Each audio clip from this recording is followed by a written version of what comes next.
Hello, everyone. Welcome to another episode of Grief2Grace Podcast, where we share stories of hope, healing, resilience, and fresh start. I'm your host, Dr. Ruth Hefziba, and I'm grateful to have joined you today. Here at Grief to Grace, we believe that grief is not the end of your story. No matter how or what you've lost, is still hope for healing and purpose and rebuilding. Our theme for this season is rebuilding after loss, and today's conversation is a beautiful reminder that even after life's deepest heartbreaks, new beginnings are possible. Our guest today is Erin Watson Mohr. So at age 50, Erin is preparing to compete in a Regional Canada Pageant this August. And this pageant represents far more than a competition. It symbolizes healing for her. It brings courage and decision to embrace life again after unimaginable loss. So please join me in welcoming Erin to this Grief to Grace podcast today. Erin, I just want to welcome you. How are you doing? I'm doing well. Thank you so much for having me. It's a pleasure to be with you. Thank you so much for joining us today. So, Erin, before you talk about your difficult seasons, can you tell us a little about yourself and who Erin was before everything changed? Sure. So currently, I am a mother. I've been a mother for 22 and a half years. So I have two daughters. My oldest is 22, youngest is 19. So my daughters have both graduated high school and in post-secondary education, working, just busy enjoying their young adult season of life. So that has left me with some time to do some new and exciting things. And as you mentioned, I will be doing a pageant. So that's something that I have been planning and preparing for, and hard to believe it's next month. So that's around the corner. Something I love to do for fun is competitive dragon boats. That's something I like to do. I'm a really active individual. I love to be outside, love to work out. I just love to, holistic living for me is really important. So doing things that really help to heal my spirit, my soul, and my body, all three. So that's a bit about who I am, what motivates me. And then Erin, before, it's a really great question you've asked me of who is Erin before all of this happened. Yeah. It was I'm 50. I'm gonna turn 51 next month. Cool. It was when I turned 44. So we were looking at 7 years ago is when we're gonna get into all that stuff that happened the last 7 years. So Erin, Yeah. before that, it's hard to even imagine because I've changed so much in 7 years. Definitely there's some parts of me that are congruent, that haven't changed. My honesty, my accountability, my loyalty, my level of commitment, the way I show up for people and the things I believe in life. And I'm still the same person, but I think I've had a lot of opportunity to grow. I think, what I've learned, the biggest thing and difference between me before and me now is recognizing that I can't control things. See. You know, really probably felt the need to control stuff based out of fear. I wasn't a control freak in terms of I had to have control over everything, but I really discovered that when things felt like they're slipping through my fingers or my ducks weren't all lined up in a row, fear would get in the way, and fear can cause you to do certain things. And for me, that was trying to micromanage everything so I could feel like I had control of situations. And then what I've lived through the last 7 years has really changed me in terms of I can't control what happens. I can control my responses, how I choose to show up pertaining to things, but I can't control people. I don't even have the pen to write my own story in certain ways. Some things I can control, some things I can't. Life situations happen, and we don't always get to choose what those are. But I think what we can do is choose the outcome that we want to have, because it's dependent on how we think and how we choose to react and respond. So I would say I'm a lot more relaxed and I'm having a lot more fun living life. I'd say life is less serious. Awesome. Yeah. So I'd be more of a serious person before. But yeah, I'm just building a life I love. And if it doesn't align with me and bring me life, I'm not going to do it. So those are some of the things that I look at now when I'm choosing what I'm going to do in my life. Good. So really, in the last 7 years, a lot has really happened. Like in 2019, your life changed dramatically and your marriage of 21 years ended, not by choice, So, can you take us back to that season? What was going through your heart and your mind? You also made difficult decisions to leave your pastoral position after 20 years because your values no longer align with the leadership. And that must have another significant loss, been another significant loss for you. And what was that experience like for you? Because I know most times people don't talk about like the religious grief, the communal grief and all of those stuff. Most people don't talk about them. So that is another level of grief that you also went through. Yeah. So will you want to talk to us about that in this segment? Sure. So to set the stage that, yeah, my marriage ended when I was 44 back in 2019, in September of 2019. Then within 6 months of that, I chose to leave my pastoring job of 20 years. And I can get into reasons why and everything. But yeah, my world really changed drastically. It's not like my marriage all of a sudden ended. I had no warning signs. It takes two people, and I'm not one to ever throw my ex under the bus and be like, it was all him, it wasn't me. I'm like, it takes two people to be married. So, I always have to own up to my end of things. However, the drastic choice to have a marriage end didn't need to happen.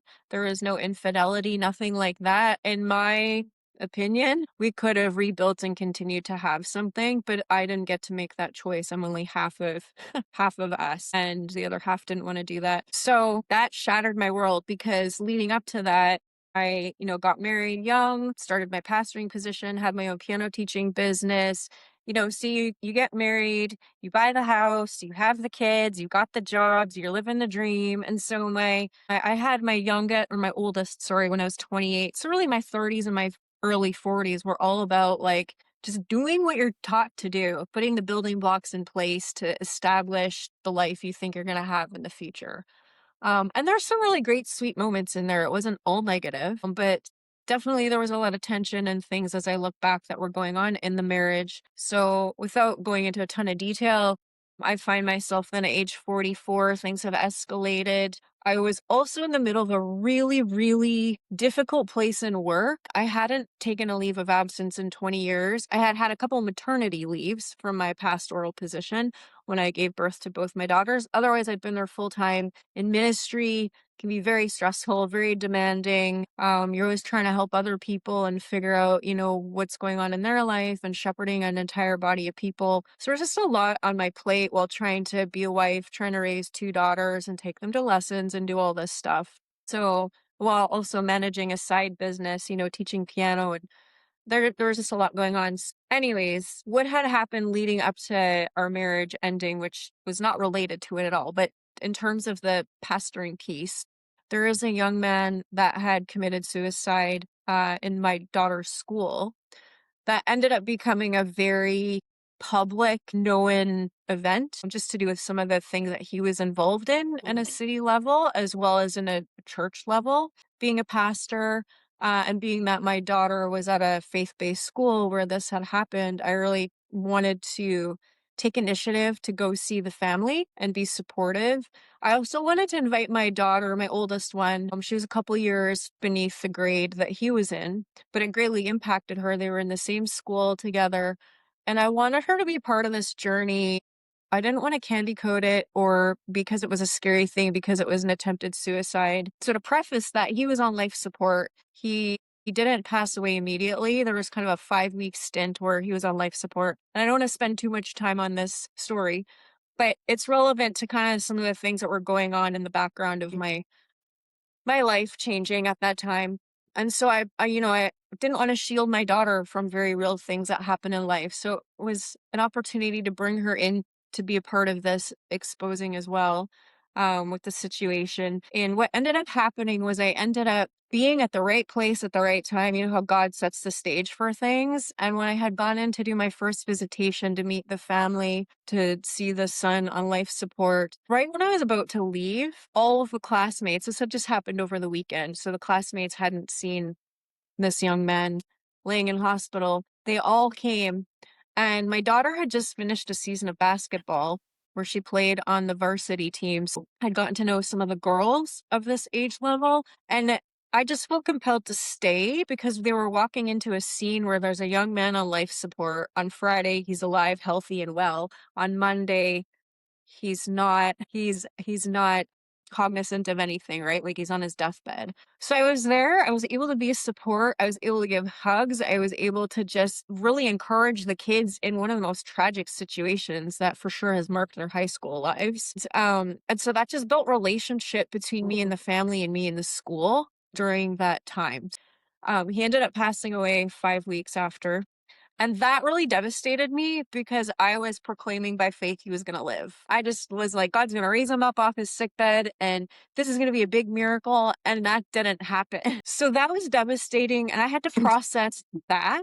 That was just a very real part of my life. I'm like, okay, that didn't happen the way I wanted it to. And then so I took a leave of absence to just have some time away from my own job and sit with myself. And in the mix of that is a very rocky marriage at that time. So within a few months, we end up separating. And then 6 months after that, I decided to leave my job, not because my marriage ended. I did have support that I could stay in my pastoral job. There was no like moral failure or anything like that on my part. So they were willing to keep me on staff. However, there were some things that were going on behind the scenes that were not in alignment with what I believe would be godliness in dealing with some things. And when I felt compelled to bring that up, like in our senior leadership team meetings, I was met with a bit of hostility and told not to bring up things from the past and leave them, that they've been dealt with. We're just moving on. We're sweeping it under the rug,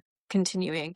I just knew in that moment, that's like in a nutshell what happened. There was a lot more. There was some betrayal. There were people that started to betray my secrets and leadership on a what they thought was a need to know basis because they should be praying for Erin because her husband and her have separated, where I was keeping everything very sealed. Like I was telling who I needed to tell, my own leadership circle that needed to know so I could stay accountable, my own girls to protect them, my family, any friends I chose to tell for support. But outside Yeah. of that, I was not spreading this, as well as to let you know, I did not want the marriage to end. So even though my ex had walked away, I stood for Yeah. 3 years believing that the marriage would still reconcile for 3 years. So I was not running around telling people all of this information because I was really in prayer, standing by faith that God was going to reconcile and restore my marriage. So there was just a lot surrounding me. And the day, well, not even the day, I'd have to say like the day, but then the weeks after our marriage had ended, I didn't know what to do with myself. Like, I did not know what to do with myself. I was like, "Are you kidding me? Like, this isn't supposed to happen to me. I can This say, isn't the way the yeah. story was supposed to go." I also, to give some context, was one of those girls that, like, I didn't have sex before marriage. I waited for the person I thought I was supposed to marry. So I thought I did it all by the book. I did it by I'm the book. telling I you. did it perfect. So this shouldn't be happening to me. And I just have learned that's really not how life goes at all. Part of my learning lessons. But I remember there's just so much like flooding back to me right now.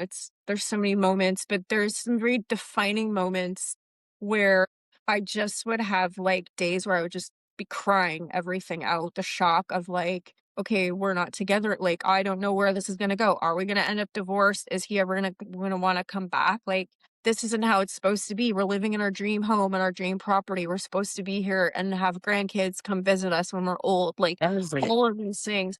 And I just remember having to walk through choosing to trust God. And he spoke something very clearly to me, not immediately. It maybe was a year into the journey after we were already separated. But I was getting so hung up on, I have to have my marriage reconciled. So I was praying every scripture, doing every prophetic thing I knew to do, fasting, like everything, kind of Wow. like living by the law.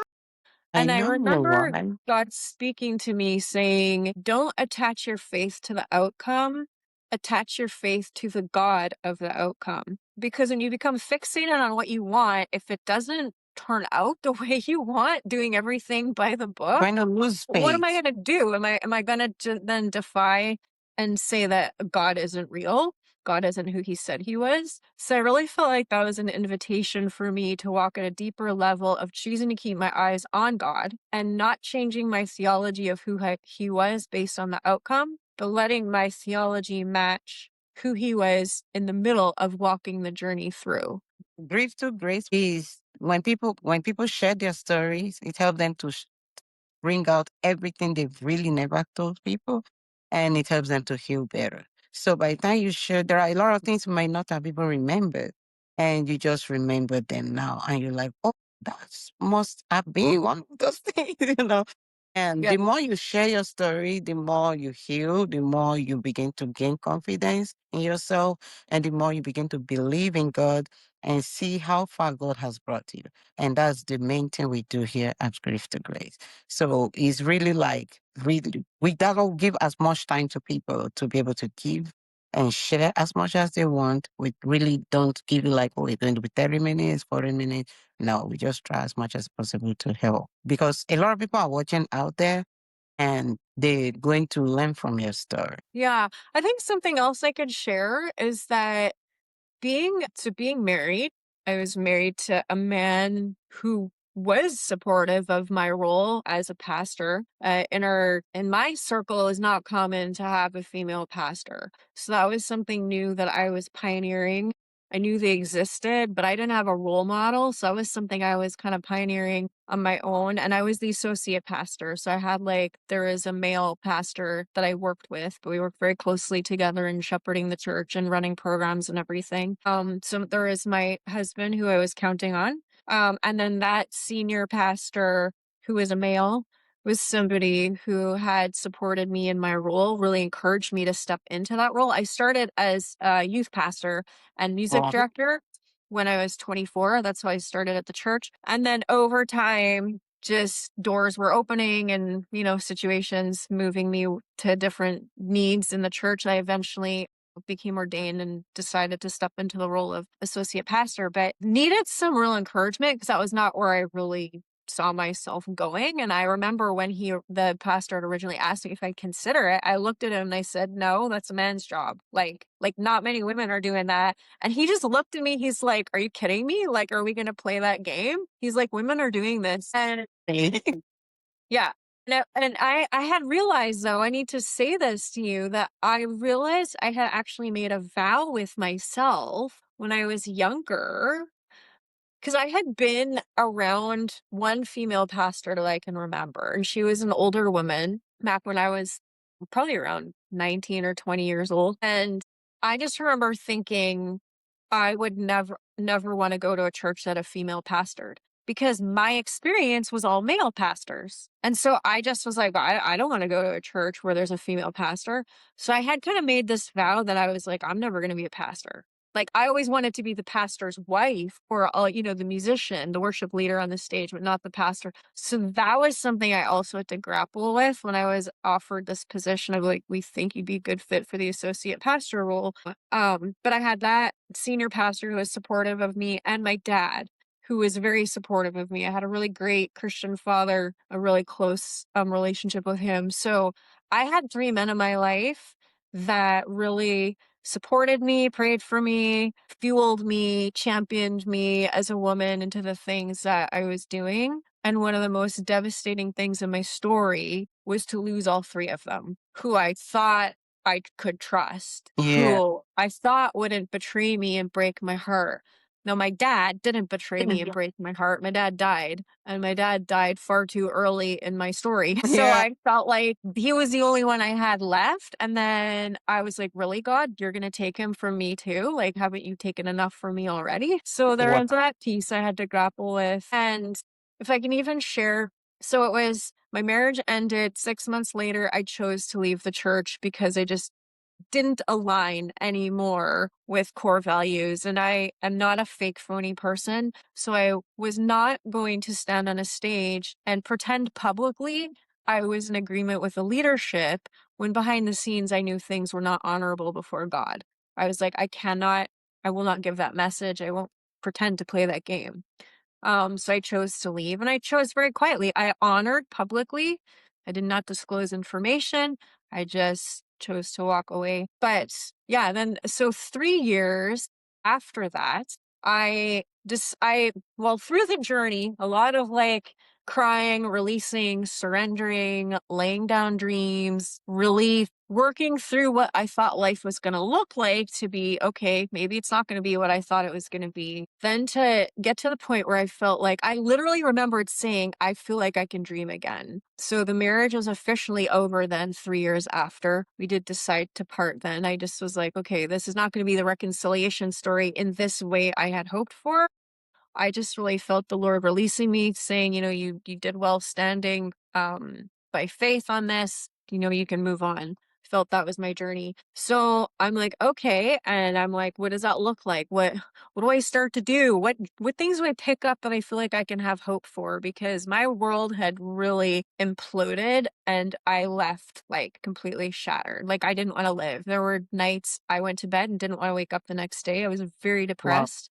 I would get up for the girls because I had 2 daughters at home still. And we were in COVID during this time. I quit pastoring in February of 2020. We went into lockdown a month later. My girls are no longer in school. They were being schooled from home and everything. So add that to the mix of a worldwide lockdown Yeah. that nobody's ever walked through before.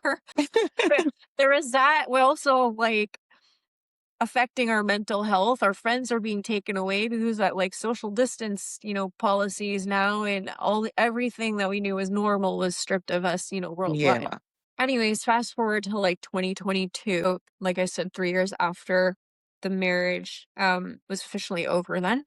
So I'm in a stage of rebuilding and hope and moving forward and things. And then my dad suddenly gets sick. We don't know what's wrong with him. We find out he's got cancer and dies within 4 weeks, like very, very unexpectedly. He actually had just finished cancer treatment for prostate cancer. And that was November of 2022. He had said to me, he's like, I've been released from cancer care. I'm cancer free. And I'm like, oh my gosh, like we dodged a bullet. Like God spared your life. Like you've got, years ahead of you. And February 15th of 2023, he was gone. That's the day he passed away. So we did not know that he had cancer like throughout his organs and everything. That like started to show up December of 2022 when he started to have like pain in different areas and tumors growing out of his body in different spots. And then it just rapidly progressed. He was hospitalized and then passed away like within 3 weeks of him being in hospital. So it really, from the time we knew he had more cancer lesions on his chest and his lungs, it was a 4-week journey. Then he was gone. So to have that loss right at the point where I felt like I was just gaining momentum to dream of some new dreams and rebuild a life for myself, to have the one man that prayed for me every day, that supported me, that helped me navigate, being there for me to cry, phone him when I felt like I didn't want to live anymore because my marriage had ended.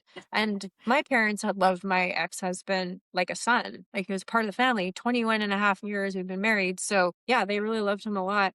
So that was impacting to all of us. But to lose the man that was there to support me, and I wanted my dad to see me find new love, to find new marriage, and to see me be successful. And that didn't happen before he passed away.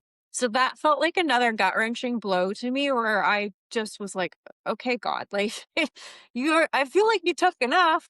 What are you doing here? And the night, so it's Valentine's Day when everything went haywire. I'm in the hospital room and our family was called in and I was supposed to be at work that day and I ended up not working. Obviously, I wanted to spend the day with my dad. I didn't know what was going to happen. So Manitoba, we have pretty cold, harsh winters. And I was going to spend all of Valentine's Day into the late night with my dad as long as I possibly could. Now I live outside of Winnipeg. So I'm about a 30-minute drive from the hospital where he was. And a blizzard started to come about dinner time. And I phoned a friend and I said, hey, what's it looking like outside the city? Because I still had to get home. I had my daughters at home and I wanted to make sure I didn't want to leave them in a blizzard like by themselves. So And he said, "Yeah, it's not looking good." He's like, "If you need to get home," he's like, "I would leave now." He's like, "There's already really bad visibility." So I was kind of mad. I'm like, "Okay, God, you know my dad's days are like this could be the last one. He could have like his hours are near the end of his lifespan on earth and you're cutting it short for me by sending a blizzard." I'm like, "You control the weather. Why are you doing this Wow. to me?" It was just all these reasons to be angry and mad. And I knew my dad would tell me, because he was in and out of consciousness and just his body really like in the last stages. I knew my dad would tell me, "Go home and be with my kids." Like that was where my place was as a mother. So I had to wrap up my goodbye, not knowing if this is going to be the last time I see my dad. So I had to say goodbye to him prematurely. So I did that. And then I went home, was with the girls that night. I went to bed. Well, I didn't sleep at all. I grappled with God all night long. I was in a real stage of anger, just angry that he was taking my dad from me, angry that it was so shortcut, angry that my last day with him was interfered by a blizzard. I had to come home. Like everything just wasn't going the way I wanted it to go. And I wrestled with him. And I remember God asking me, "Will you choose to trust me and surrender him?" And all night long, I was like, "No, no, like you're so unfair. I'm not happy with this situation. I didn't ask for this." And it was, I felt like, we're Jacob's wrestling with the angel. Like I just felt this restlessness and this literal like conversation going on for 4 hours in the middle of the night. And I finally got to the point where I was like, well, I'm going to lose anyways. I don't get to change the Wow. situation and turn it around. I'm powerless. So my answer is like, fine, you win. Like you're going to take him regardless. I feel this all the time. Yeah, yeah. And I was like, I choose to surrender him to you, even though I don't feel it. It's not a feel good situation, but I know you well enough to be God of my life all these years. And I am going to choose to continue to trust that you know best, even though this situation does not feel like a you know best scenario. But I chose to trust him. And I said, I surrender my dad to you and he's yours and you can take him home. So that all of a sudden brought this peace. And I was like, okay, I slept for a few hours. I chose to go to work the next day. My dad was still alive. I was checking with my family. I chose to go to work the next day. There's so much going on. And when I have a lot of like heaviness coming at me, usually I need to keep distracted and focus on something else. And I had come to peace with like I did say goodbye to my dad the night before. And I was like, I'm just going to go to work and I'll keep in touch with my sister and my mom. They can let me know where we're at stage wise. Well, he made it through the day. So evening came and I was finished work. And I had said to my daughters, they both had jobs. I said, I don't know Papa's last hour, only God does, but it looks like he's not going to last another day. I said, if you want to go say goodbye to your Papa, I encourage both of you to drive to the hospital tonight and have that time with him in his final hours. And I said to them, I'm not sure if I'm going to choose to come, but I will make my decision, but you girls go. So both my daughters decided to go. They had their licenses, so they drove together, went to see him. And I had to wrestle with my mom and my sister are there, and I only have the one sibling. I was like, am I going to regret not being there if he passes away? Or am I going to regret being there and watching him pass away? I didn't know what I wanted. I wasn't sure. I'd done lots of funerals. I'd seen lots of dead bodies. None of that scared me. Being a pastor and a musician, like I've been to a ton of them, but I've not been in a room where somebody took their last breath. And I didn't know if I wanted to experience that with my own dad. Like to me, that was just so intimate. So I had to make that decision and I wanted to be with my mom and my sister so that when he went, we all had that memory together. So I went to the hospital and I got to spend his last few hours with him. So my daughters left after their time with him. And then my mother, my sister, and myself had maybe an hour and a half with him before he took his final breath. But it was an incredible experience and it was the most supernatural thing I've ever been a part of. So more so than like pastoring in a church for 20 years, the most spiritual experience was sitting by my dad, watching him take his last breath, watching him leave everything that he had been invested in on earth, all the things that were important to him as an accountant, as somebody who is a very detailed man to make sure your windows are sealed. He'd go around caulking everything and like making sure there's no rust on the vehicles, and he's very hands-on. provider that way, took care of all of our homes and, just want to make sure we had the best setups of everything. I watched all of that, like, just the weight of the cares of the world leave him as he took his last breath. And we got to encourage him to go to heaven. I remember saying, Dad, don't worry about me. I'm going to be fine. God's calling you home. You can be with him. Like, it's time you finished your race well. So that was really powerful and encouraging. And yeah, to see somebody leave and take their last breath and know that they're going to heaven, it was such an experience to champion him on and see that. So it was really incredible. And the neat thing is, like, we were trying to keep it light.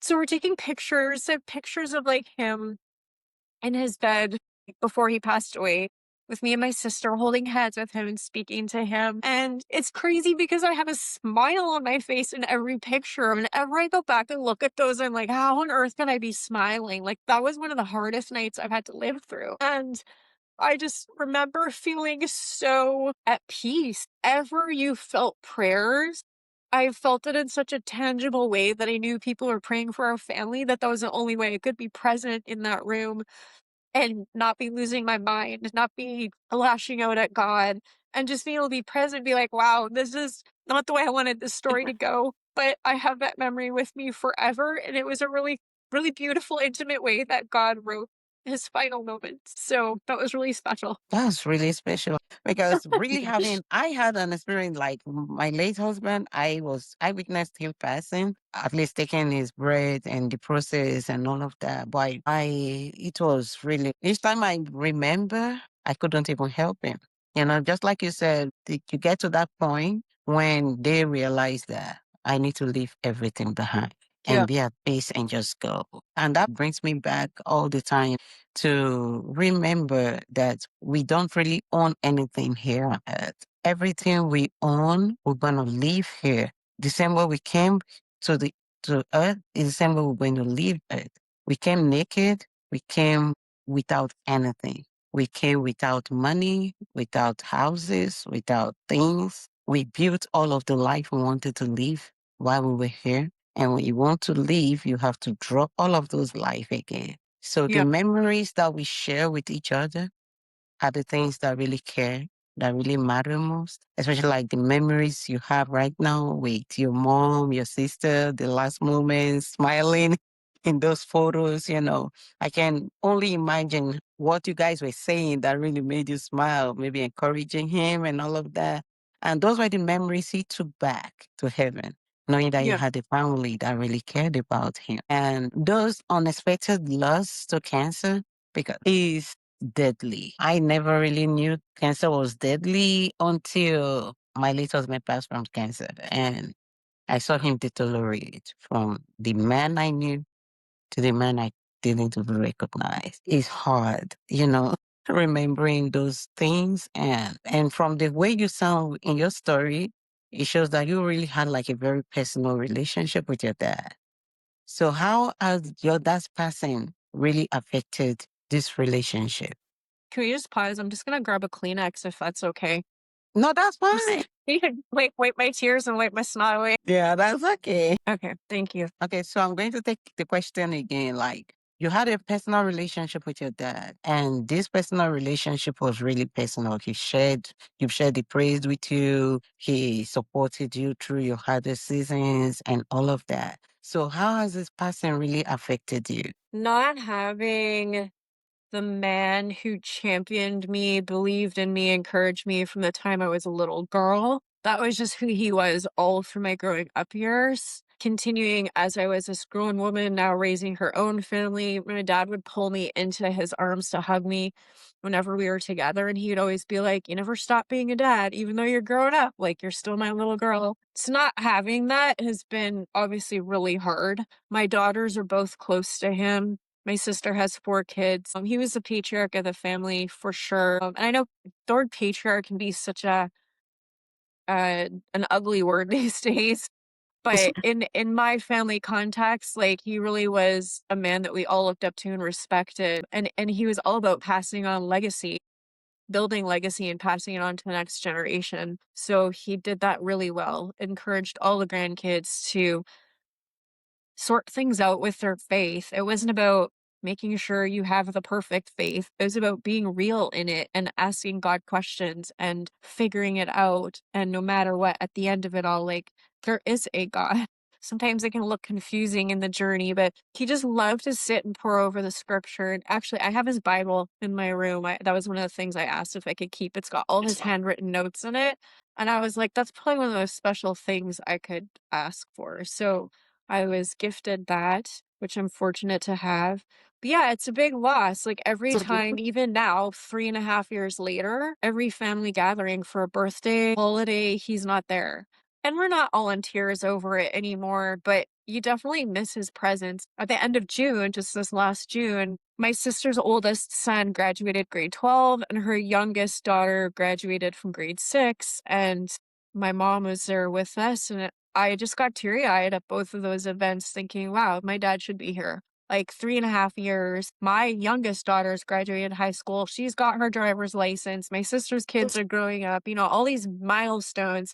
My dad was very much a family man, would go to all the sporting events, all the dance recitals, all the piano recitals. He would pick up the kids from school. He would carpool. Like, he loved being a papa. So, yeah, he leaves a huge gaping hole Yeah.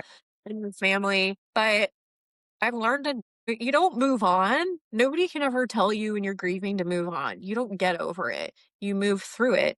You move forward. You make choices and are gonna like put one foot in front of the other. My sister and I, so about well, maybe I'll say this first. So after he passed away, we spent a little bit of time with him, just being around his body and just memories and processing, okay, this has just happened now. He's not physically, well, he's physically present. He's not in his body anymore. So, adjusting to that. We had to clean up his hospital rooms. He'd been there for a few weeks, so get his items collected. And I remember saying to my mom, I need to see him one more time. I'm not done. Like, I gotta see him. We need to figure out a viewing. So she arranged for my sister and I to go do a viewing to see my dad's body before he was cremated. So that was really special. So my sister and I had some time. And it was very emotional. We had to go laugh. Okay. Yeah, we had to tell our funny dad stories, all his quirks and everything. But then there's, all the emotion of like, I can't believe this is surreal. Like, this happened too soon. I can't believe we're doing this. Yeah. So, but it was really special. I was very thankful. My mom didn't feel the need to do that. She just needed to leave that behind, but she made it happen for me and my sister. So that was really great. And then about 3 weeks after his passing, we had his celebration of life. So my sister and I were practicing. She plays violin, I play piano, and I sing. So I don't know if you're familiar with one of the really well-known kind of evangelical songs that it's called Good, Good Father. Yeah, good So with Father. Yeah. yeah. So we decided we would do the song Good, Good Father at my dad's celebration of life. And I remember rehearsing it with my sister the night before his celebration of life. And I'm singing the words. So my sister and I, we were practicing for it, going through the song Good, Good Father. And I remember saying to her, I don't feel God as a very good, good father at the moment.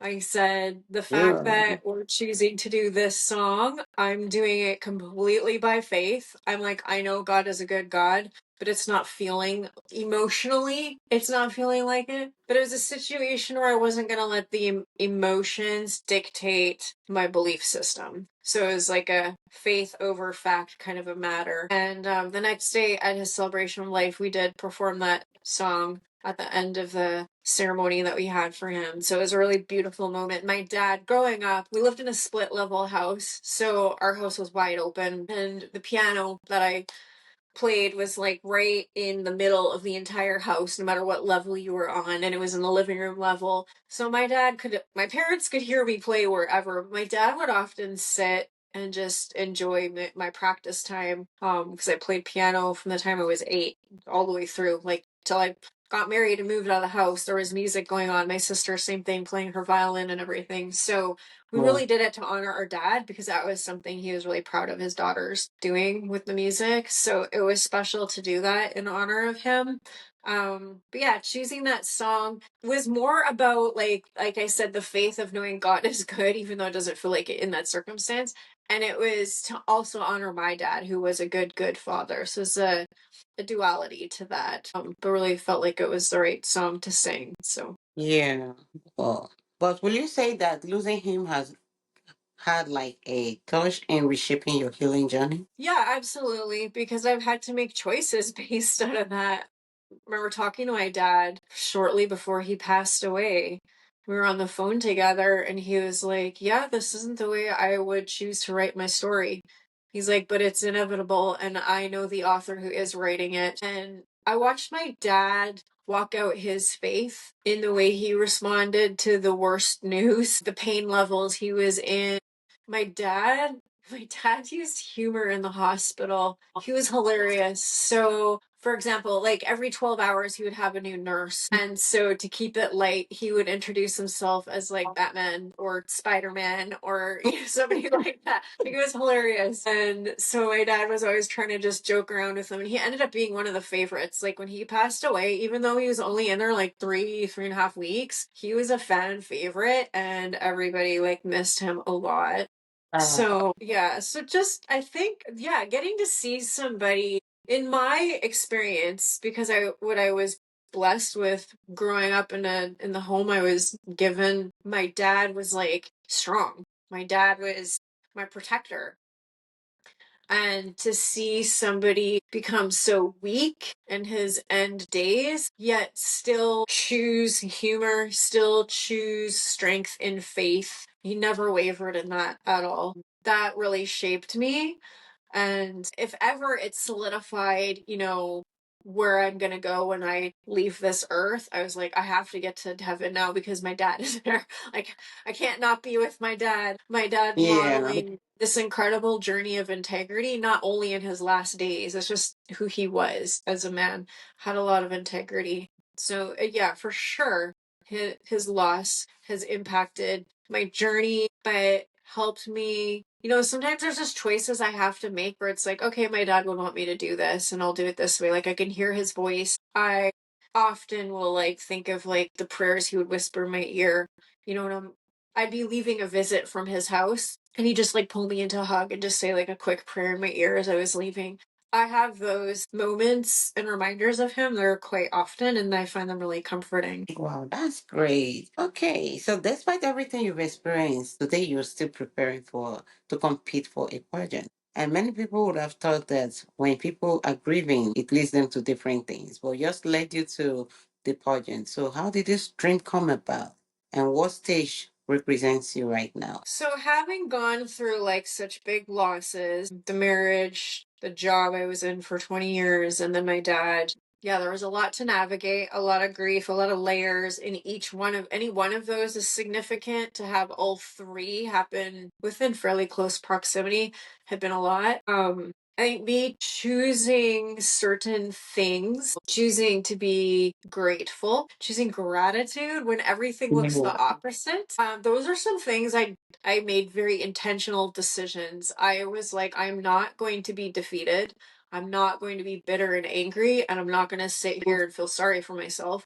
Nobody's going to rescue me. I have to build my life, and I want it to be a life I'm proud of and one I want to live, because I had already come out of that very deep, dark, depressive state after my marriage had ended. I mean, that I was in that for a couple of years for sure. And moving through that, making intentional choices to get myself out of that, I just had to keep seeing the future. I had to keep seeing potential in me. So when I turned 50 last summer, I guess even to preface that, since I lost my dad, I really like realized how life is short. It can change in the blink of an eye, and I want to live life more fearlessly. I don't want to leave this world and not have tried things because I was too afraid to do it. And so it's caused me, losing my dad has shaped me in a way that I take bigger risks. I'm much more bold, and I want to live life and have fun. So I turned 50 in August, and I was like, all right, my girls are young adults. They don't need their mom around as much. They still live at home with me, but we're in that great stage where we can be friends. It's not nearly as parental as it was, right? They're adults. I cannot tell them what to do anymore. I can encourage them. They Yeah. can come to me and ask me questions, but they're kind of responsible to navigate some of these things. And so learning what that season looks like and adjusting into that relationship. So yeah, I was like, I have some time, and I what do I want to do? I was like, I want to do pageant. like literally like I want to do a pageant. I was like, where'd that idea come from? Like I remember as a little girl growing up watching, Miss Universe, Miss USA on TV. But I'm thinking how fun it was and how beautiful they were, but never did I ever think like, oh, I'm gonna do that one day. It wasn't on my radar. So to have that thought like cross my mind, I was like, okay, this is new. So I literally started Googling pageants, came across Regional Canada Pageants, reached out to them and applied and was accepted. And so then it's been a whole another learning curve of a system I'm not familiar with at all. Yeah. But it's been a lot of growth, a lot of intentional decision making, and just a lot of fun. Like figuring out some glam outfits for gown and opening number and buying some jewelry. And I'm like, I you know can what? Like, imagine. yeah, yeah. So it's fun. Like I'm having a great time. However, this is not for wimps. Like you need a lot of emotional and awareness, intelligence to be able to speak well, represent yourself well, skill sets. So, when people are like poo-pooing pageants of like those are just, for girls that want to be froofy, like farthest from it. And Yeah. this particular pageant that I'm competing in, there's not a bathing suit competition in this one. It's not as focused on the external. There is that element. There's judging on gowns and, how we present ourselves, our walk, and all of that.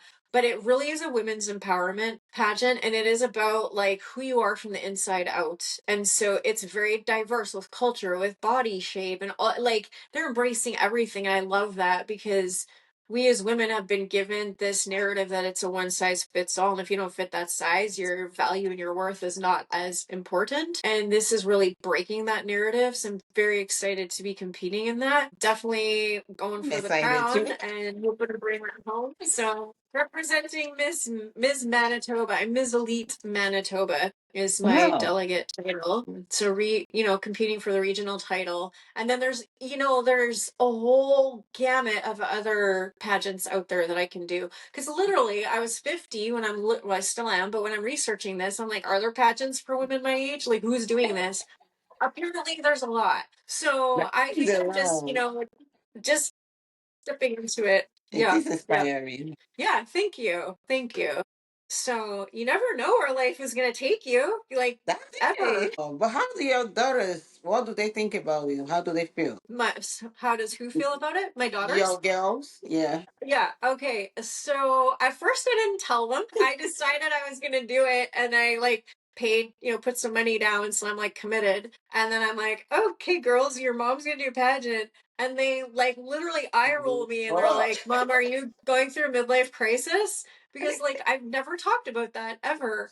And they're like, okay. But like since the marriage ended 7 years ago and my dad passed away, I have done some things that are different. I joined competitive dragon boat 3 years ago. Never done that before. Wasn't doing a lot of sports. So my girls have seen me step up and do some different things. So I think pageant maybe would have been a little bit more like off the grid, like really never talked about before.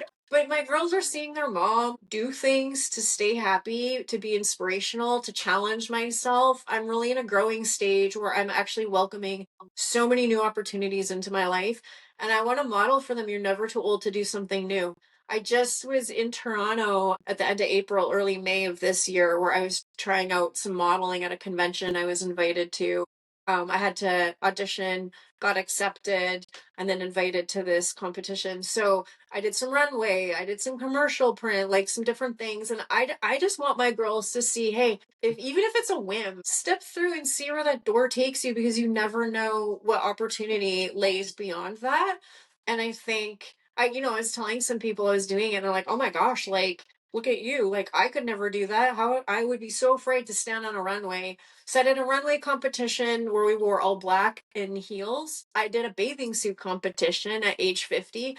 I was like, I'm just going to do this. I'm going to have fun and I'm going to give myself permission to do new things because the old Yeah. Erin would have been too afraid. Like I said earlier, when you asked me, what was the old Erin like? The old Erin wouldn't have done this. She just would have been waiting for somebody to give her permission. And I'm like, I don't need anybody's permission. I give myself permission. Yeah. So this is how I'm choosing to live life and show up for myself. And that's great. That's great. And that takes us to the next segment, which is the fresh start. And from all of the things you've really talked about what you've learned that life is unpredictable and that we don't always get to control the narrative, right? So can you really talk about more about the surrender, how you were able to really surrender, how gratitude has really changed the perspective? What you would say to someone who is like their life is completely falling apart. So, what will you want them to feel? Because personally, for me, right now, you just challenged me. I need to jump up. I've been doing a lot of crazy things that I've really never done. Like last year, I did like 10 bucket list of things I've not done before. Oh, And it's I made awesome. sure I did all of those stuff. And at the end of the year, I was able to say, bravo. So you did a lot. So really, I think this is inspiring because I'm for someone who is like 40 and 50 to really look up to things like this is inspiring. And there are a lot of women out there that are still afraid, that are like, should I do it? Should I not do it? What will people think? And every time I talk about validation, you don't need anybody's validation to do anything. Personally, one thing grief has taught me is that we don't need validation to do anything.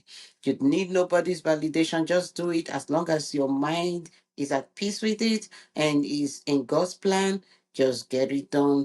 And if it's going to make you happy, if it's going to give you fulfillment, really just get it done. So now I feel, how do you feel? What will you want to tell someone who really feels like their life is falling apart?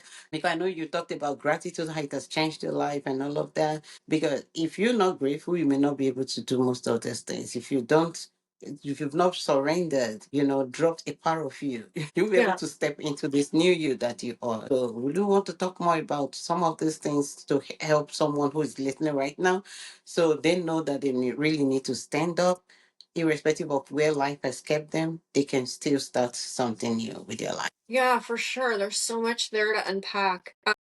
Starting with surrender, like surrender is uncomfortable. Who wants to give things up? Like I didn't want to give up a marriage. I didn't want to give up a job I was good at, had been at for 20 years. When I left my position of 20 years, I remember God asking me to surrender everything, like everything. So I have a very specific memory where I was in my closet. I have a walk-in closet, and I was in that room one day, like it facing the carpet.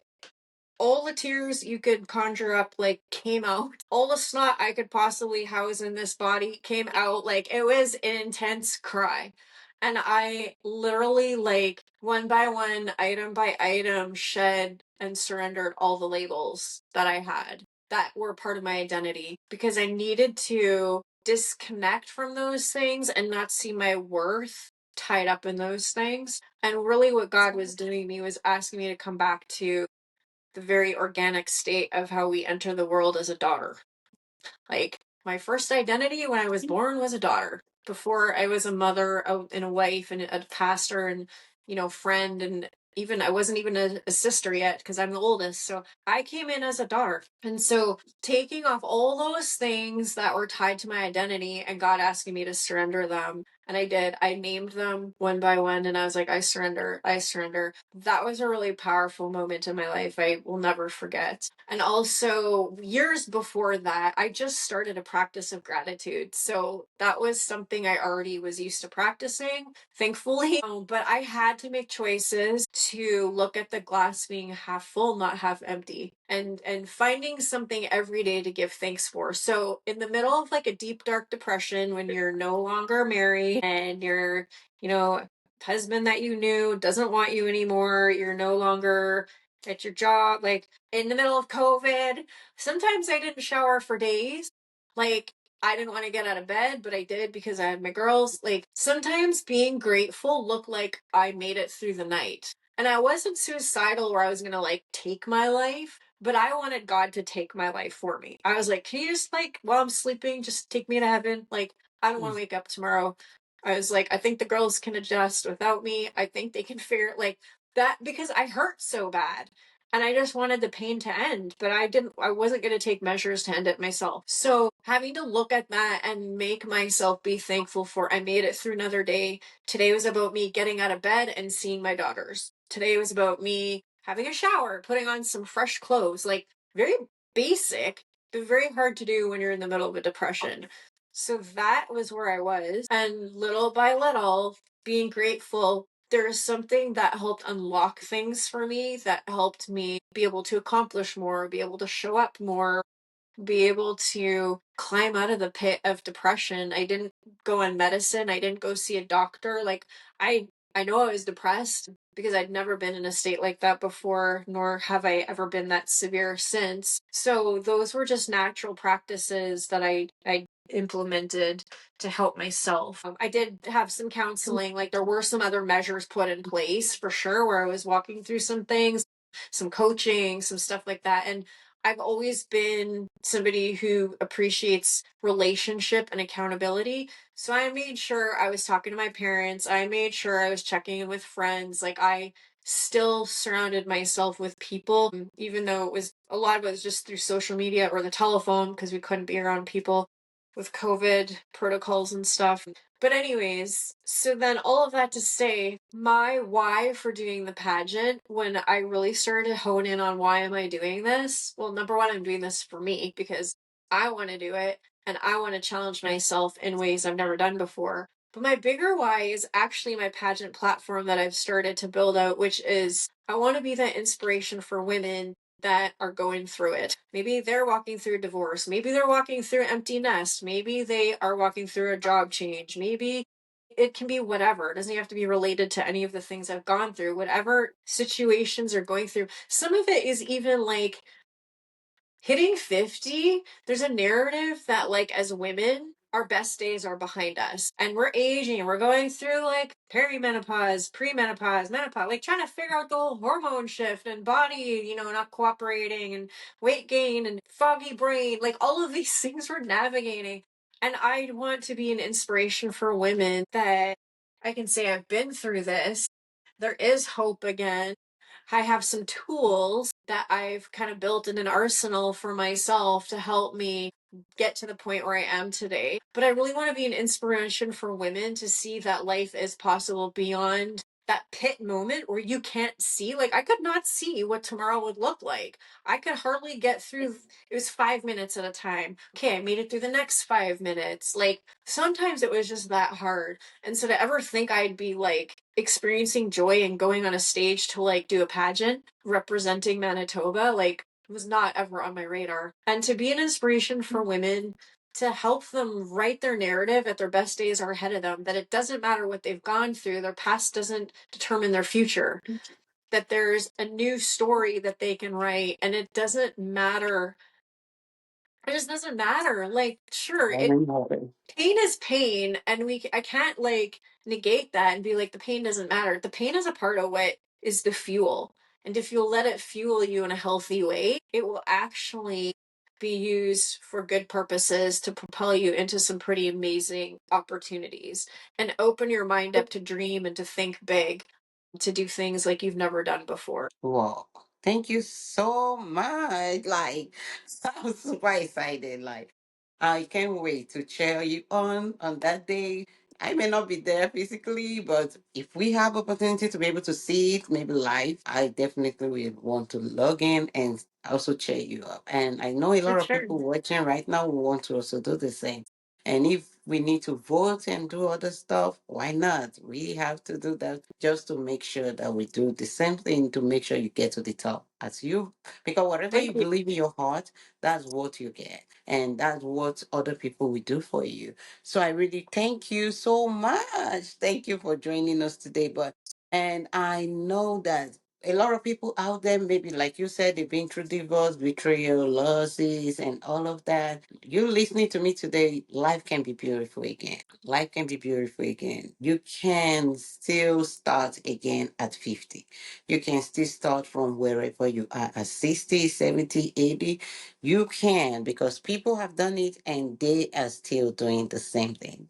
So, Erin, do you have like one last word to give to those who are listening? Yeah, I think I want to encourage women when you're in the thick of it, it's really hard, like I said, to see past that and to think anything positive could happen in your life, to think that there's a light at the end of the long, dark tunnel. For some of us, it just feels like it's a seasons of darkness, before you hit the light. I've learned not to spend time in my mind there because that imprisons me. So, what in my experience I've learned is that things can shift pretty quickly. Like what you're going through today may not look like that tomorrow. There's always things evolving and changing, and that's been my experience that things can just align and change in a moment. And so I want to encourage women that feel stuck not to focus on the place where they're stuck, but to find hope, to dig deep. I mean, it's some that takes some work. It's not a trivial thing. Just look inward and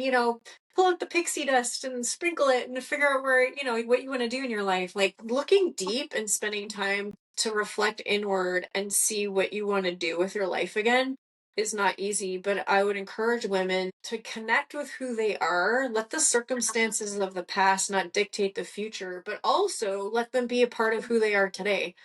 I can't write out of my story that my marriage ended or my dad died. Like that is a part of my story. So I have to use that in a way that's going to empower me. So I would love to elevate women by having them live more intentionally with their thoughts and giving them permission to just love themselves and be gracious with where you're at. I think don't over expect either. Like don't expect yourself, I should be here. This happened how many months or how many years ago? I should be further along. No, you should be right where you need to be in the journey. I think self comparison is an absolute trap and it keeps women bound. And I would say don't compare your story to anybody else's. Live in your story, give yourself grace for what needs to get done today, and be encouraged to write a beautiful ending and just set goals towards that, like how you want to get there. Like and in terms of beautiful ending, I'm speaking legacy. What do you want your legacy to be like when you leave this world? What do you want people to think and say about you when you're no longer here? Those are thoughts I have, right? Like what would I want people to say about Erin when she's not in the room anymore? So if I can encourage women to just love on themselves, we're so hard on ourselves, be gracious, reach out. I definitely did not do this journey alone. Like we need each other. And so if I can be an inspiration, if I can be a resource, if I can be a support, people can DM me. There's a couple ways to find me and reach out for sure. And I'll keep you posted on the pageant journey and hopefully bring it home the crown at some point in time. That's it. So, do you have like a link or something, like a platform people can join if they need to see you? I have like the Elegant Erin is my pageant platform where I just, promote some of my pageant journey. I also post on Facebook, just Erin Watson Mohr, just my name. People can find me there. Those are really the two social media places. I do have people that will just DM me. That's the best way to get a hold of me if people want to have further conversations. I am also a life coach. I had the 20 years of pastoring. I'm a life coach as well. I have helped other women build arsenals, with tools, life tools to help them get through things so that they can go on to live a life that they love. And that's just a motto I just keep saying, but I love it. Like, build a life you love. You need to be in love with your life in order to feel fulfilled and successful and happy and joyful. Like, you need to love I think what you're doing and where you're going. So if people want to reach out, I'm here for them to support and have conversations. Okay. So, thank you, Erin, for sharing your heart with us today. Really, your story has been a very beautiful reminder that even after a heartbreak, after a loss, unexpected turns, healing is still possible. Your willingness to really share your journey will encourage so many people who are wondering if they can ever smile again, if they can live fully again. But hearing your story really, I'm already moved. Everyone really desire this change. Everyone really want to do listen. Everyone want to smile again. So to everyone who is listening, remember that grief is not the end. It may change your story, but it does not define your future. There is so much hope waiting for you out there. There is healing. There is life beyond the pain. If today's conversation that we just had with Erin really encourages you, I want you to give a thumbs up to her. Make sure you like her page, meet with her, DM her like she said, vote for her if you have the need to, and let's help her get the crown back. So I really want to thank every one of you for joining. If today's conversation encouraged you, I want to invite you to. Okay, I almost forgot my book. Okay. So if you really enjoyed this story and you feel like you're encouraged, I want you to continue with your healing journey. And one of the ways you can continue with your healing journey is with my book, A Pen That Rewrites Grief. This is a bestseller book. It's been healing a lot of people, a lot of copies sold already. And you can also have your copy. Thousands of copies have been sold already. So this book was written by me to help you with your losses, to help you find hope, and to help you begin a new chapter of your life filled with purpose and grace.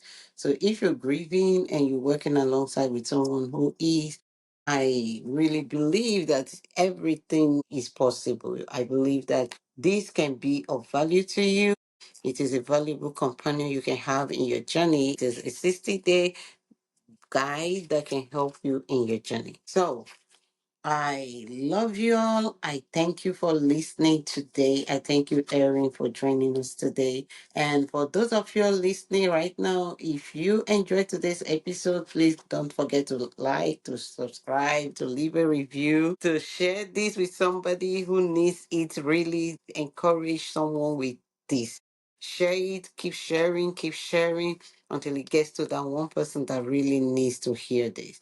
And that's how it has been on Grief to Grace. And we've been able to help a lot of people. Together, we can help remind the world that healing is possible. So until we see again next week, I am Dr. Ruth Hefziber, and this is Grief to Grace podcast. Remember, your story isn't over yet. Have a great day.